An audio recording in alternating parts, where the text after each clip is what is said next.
এবার আমরা বলবো হলো সেলস ইন প্যারালাল। তাহলে এখানে দেখো দুটো সেলস E1 যার ইন্টারনাল রেজিস্ট্যান্স R1 আর একটা সেল E2 যার ইন্টারনাল রেজিস্ট্যান্স R2, ওরা কিভাবে কানেক্টেড আছে? প্যারালালে কানেক্টেড আছে। ফলে আমরা ধরলাম কি, এখানে ধরলাম আমরা এটা একটা এক্সটার্নাল রেজিস্ট্যান্স R, ফলে E1 এর মধ্যে দিয়ে কারেন্ট যাচ্ছে I1 আর E2 এর মধ্যে দিয়ে কারেন্ট যাচ্ছে I2। যেহেতু ওরা প্যারালালে কানেক্টেড আছে, ওদের মধ্যে ডিফারেন্ট কারেন্ট যাবে কিন্তু সেম ভোল্টেজ থাকবে কিনা? তাহলে আমরা ধরলাম E1 এর মাঝখানে দিয়ে কারেন্ট যাচ্ছে হলো I1 আর E2 দিয়ে কারেন্ট যাচ্ছে হলো I2, মানে কি টোটাল কারেন্ট আমরা কি লিখতে পারবো? এখানে টোটাল কারেন্ট I লিখতে পারবো আমি I1 প্লাস I2, পারবো কিনা লিখতে?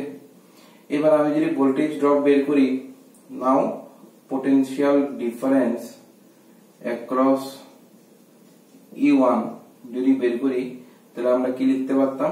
V E1 minus I1 R1। তাহলে সিমিলারলি আমরা আবার লিখতে পারতাম similarly potential drop across E2 V লিখতে পারতাম E2 মাইনাস I2 R2। ঠিক আছে কিনা? তো এখান থেকে আমরা এটাকে 1 নম্বর ইকুয়েশন নাম দিয়ে দিলাম, এটাকে 2 নম্বর ইকুয়েশন নাম দিয়ে দিলাম। এবার আমরা এখান থেকে 1 নম্বর ইকুয়েশন থেকে V E1 minus I1 R1, সেখান থেকে আমরা I1 R1 কি লিখতে পারলাম? E1 মাইনাস V লিখতে পারলাম। তাহলে সেখান থেকে আমরা কি বের করবো? I1 বের করবো। I1 কি হবে? E1 minus V by R1। ঠিক আছে, ফলে তারপরে আমরা কি করবো? 2 নম্বর থেকে সেম ভাবে বের করবো। from 2 V আমরা E2 মাইনাস I2 R2 জানি, তাহলে সেখান থেকে I2 into R2 E2 minus V। তাহলে সেখান থেকে আমরা কি বের করতে পারবো? I2 E2 minus V by R2 বের করতে পারবো।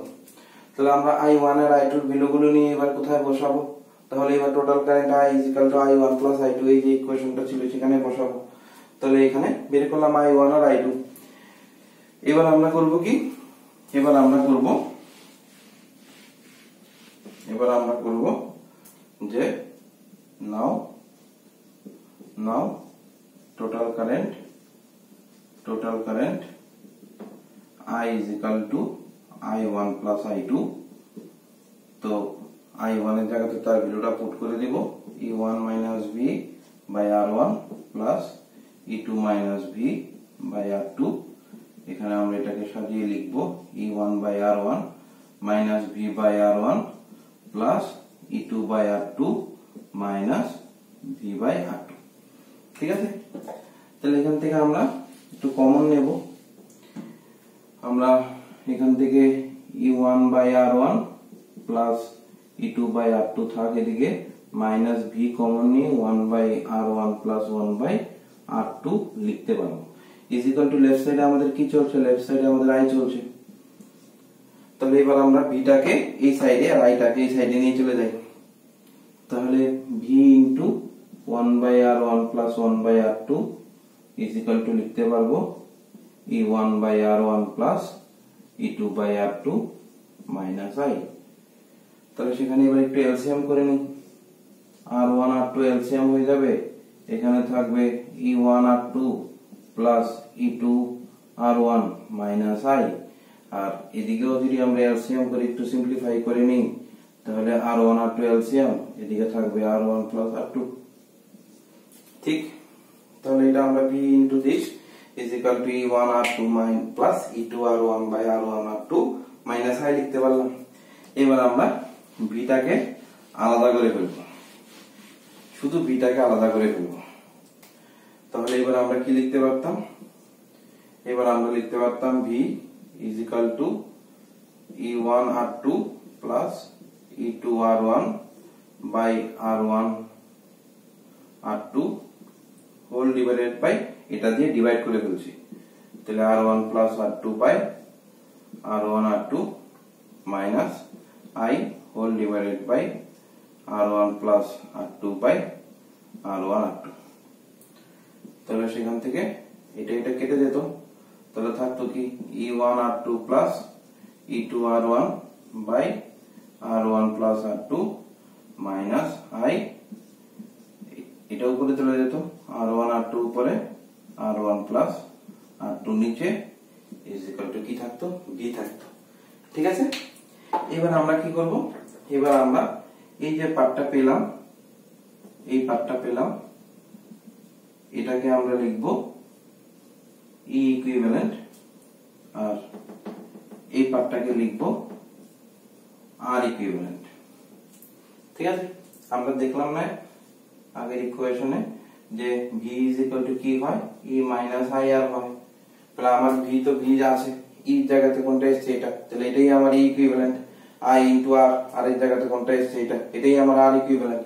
তাহলে আমি প্যারালাল কম্বিনেশনে আমরা কি লিখতে পারবো, প্যারালাল কম্বিনেশনে আমরা লিখতে পারবো, যখন যখন সেলগুলো প্যারালালে থাকবে তখন আমরা লিখতে পারবো ইকুইভ্যালেন্ট ইএমএফ হয়ে যাবে E1 R2 plus E2 R1 by R1 plus R2, আর ইন্টারনাল রেজিস্ট্যান্স ইকুইভ্যালেন্ট হয়ে যাবে R1 R2 by R1 plus R2। কখন, যখন ওরা প্যারালাল থাকবে, ফর প্যারালাল। ঠিক আছে, সেটা হয়ে যাবে আমাদের ইকুইভ্যালেন্ট ইএমএফ এর এক্সপ্রেশন আর ইকুইভ্যালেন্ট ইন্টারনাল রেজিস্ট্যান্স এর এক্সপ্রেশন। সিরিজে যেরকম ভাবে আমরা কি করেছিলাম, ম্যাক্সিমাম কারেন্টের এক্সপ্রেশন বের করেছিলাম, প্যারালালের সময়ও প্যারালাল যখন থাকবে সেলগুলো তখন আমাদের ম্যাক্সিমাম কারেন্টের এক্সপ্রেশনটা বের করতে হবে। তাহলে এবার আমাদের করতে হবে কি, maximum current in parallel combination of cells. যখন সেলস গুলো প্যারালাল থাকবে তখন ম্যাক্সিমাম কারেন্টের এক্সপ্রেশন, তাহলে maximum current in parallel combination, maximum current in parallel combination, obviously for cells। ঠিক, সিরিজে থাকতে আমরা কি করেছিলাম, সিরিজে থাকার সময় আমরা করেছিলাম E1 E2 না ধরে সবগুলিকে E ধরেছিলাম, সবার ইন্টারনাল রেজিস্ট্যান্স R ধরেছিলাম, এরকম কটা সেলস নিয়েছিলাম, n নাম্বার অফ সেলস নিয়েছিলাম যারা কানেক্টেড ইন সিরিজ। প্যারালাল বেলায় কি করব, প্যারালাল বেলায় করব হলো যে আমরা এখানে E তার ইন্টারনাল রেজিস্ট্যান্স R, সেম ভাবে আরেকটা সেল যার ইএমএফ E যার ইন্টারনাল রেজিস্ট্যান্স R, এরকম ওরা কানেক্টেড আছে, আবার E ইন্টারনাল রেজিস্ট্যান্স R এরকম ভাবে কানেক্টেড আছে, এরকম ভাবে কতগুলো কানেক্টেড আছে, এরকম কটা সেলস আছে ধরে নিব আমরা, m সেলস আছে। এখানে কটা সেলস, দুটো, তিনটে, চারটে, পাঁচটা করে করে m number of cells total থাকবে যারা কানেক্টেড ইন প্যারালাল হবে, এবং তাদের অ্যাক্রসে একটা এক্সটার্নাল রেজিস্ট্যান্স থাকবে R। তাহলে m নাম্বার অফ সেলস সিরিজে ছিল n, আর এখানে হলো m number of cells connected in parallel. এরকম সেলস নিলাম যার ইএমএফ গুলো সবার মধ্যে সমান E, যার ইন্টারনাল রেজিস্ট্যান্স ও সবার মধ্যে সমান R। তাহলে এবার আমাদের কি বের করতে হবে, এবার বের করতে হবে হলো যে আমাদের ম্যাক্সিমাম কারেন্ট কত হবে। তাহলে ম্যাক্সিমাম কারেন্ট বের করার জন্য তো আমাকে কারেন্টের এক্সপ্রেশন বের করতে হবে। তো কারেন্ট মানে কি, কারেন্ট আমরা কি পাবো, কারেন্ট ইজ ইকুয়াল টু পাবো যে EMF by total resistance, EMF by total resistance পাবো। তাহলে এবার সেলস গুলি কিভাবে কানেক্টেড, প্যারালালে কানেক্টেড, একটা সেলের ইএমএফ কত E, আরেকটা সেলের কত E, আরেকটা সেলের কত E। প্যারালালে থাকলে ইএমএফ কি হবে, সেম হবে, সবার মধ্যে ইএমএফ কি হবে, E তো থাকবে, যেহেতু প্যারালালে সবার মধ্যে ভোল্টেজ কনস্ট্যান্ট হয় আমরা জানি, তাহলে টোটাল ইএমএফ কি হবে, টোটাল ইএমএফ কত থাকবে, E না থাকবে, টোটাল ইএমএফ কত থাকবে, সবার মধ্যে ইএমএফ E থাকবে। ঠিক আছে কিনা, তাহলে টোটাল ইএমএফ হয়ে যাবে E। এবার ইন্টারনাল রেজিস্ট্যান্সে আসি, ইন্টারনাল রেজিস্ট্যান্স কটা আছে, এরকম m number of internal resistance আছে। যদি ভাবো তুমি, যদি তোমার কাছে একটা ইন্টারনাল রেজিস্ট্যান্স থাকতো তাহলে এটা লিখতে পারতে, দুটো থাকলে প্লাস 1/r লিখতে পারতে, তিনটে থাকলে 1/r লিখতে পারতে। তাহলে তিনটের জন্য তুমি কত লিখতে পারতে, 3/r, মানে তুমি r dash is equal to কি লিখতে পারতে, r/3।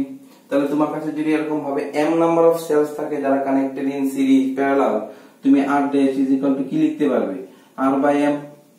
তাহলে টোটাল ইন্টারনাল রেজিস্ট্যান্স কত হয়ে যাবে, r/m, টোটাল এক্সটার্নাল রেজিস্ট্যান্স কত, R।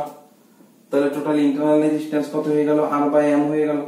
আর এক্সটার্নালি কত কানেক্ট করেছিলাম, আর কানেক্ট করেছিলাম, তাহলে R plus R by M is equal to হয়ে যাবে কি টোটাল কারেন্ট আই।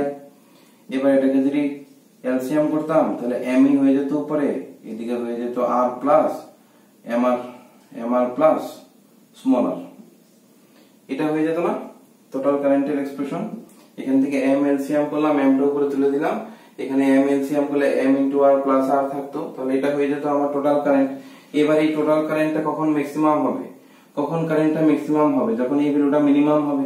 এই ভ্যালুটা মিনিমাম মানে কি, মানে হলো তোমার আইদার এক নাম্বার কেস হতে পারে M R very very greater than to small R, তখন কারেন্ট ইজ ইকুয়াল টু কি পাবো আমরা, M E by M R, মানে কি পাবো আমরা, ই বাই আর পাবো। 2 নাম্বার কন্ডিশন হতে পারে কি, যে M R very very less than to small R, তখন আমরা ম্যাক্সিমাম কারেন্টের এক্সপ্রেশন কত পাবো, উপরে তো এম ই থাকবে, নিচে স্মল আর থাকবে। তাহলে এই হয়ে যাবে আমাকে দুটো কারেন্টের এক্সপ্রেশন, ম্যাক্সিমাম কারেন্টের এক্সপ্রেশন। যেরকম সিরিজে আমরা দুটো কেসে বের করেছিলাম, প্যারালালে আমরা দুটো কেসে ম্যাক্সিমাম কারেন্ট বের করতে পারি। যদি এই কন্ডিশনটা হয় তখন ম্যাক্সিমাম কারেন্টের এক্সপ্রেশন হবে এটা, যদি এই কন্ডিশনটা হয় তখন ম্যাক্সিমাম কারেন্টের এক্সপ্রেশন হবে এটা। এটা হলো কি ম্যাক্সিমাম কারেন্ট ফর সিরিজ, যখন m নাম্বার অফ তোমার সেলস কানেক্টেড প্যারালালে আছে, তখন তার মধ্যে টোটাল ম্যাক্সিমাম কারেন্টের এক্সপ্রেশন বের করতে গেলে সেভাবে বের করতে হবে। কিন্তু হ্যাঁ, ধরে রাখতে হবে সবগুলি ডিফারেন্ট ইএমএফ না থেকে আমরা ধরে নিলাম সিম্পলিসিটির জন্য যে সবার মধ্যে ইএমএফ সমান হয়, সবার ইন্টারনাল রেজিস্ট্যান্সটাও সমান হয়। তুমি ডিফারেন্ট ইএমএফ ধরতে পারতে, ডিফারেন্ট ইন্টারনাল রেজিস্ট্যান্স ধরতে পারতে, তখনও নিউমেরিক্যাল সলভ করার সময় তখন এরকম ভাবে ধরেই করতে হবে। এটা থিওরিটিক্যালি আমরা এরকম ভাবে লিখতে পারি। ঠিক আছে, বুঝলেন?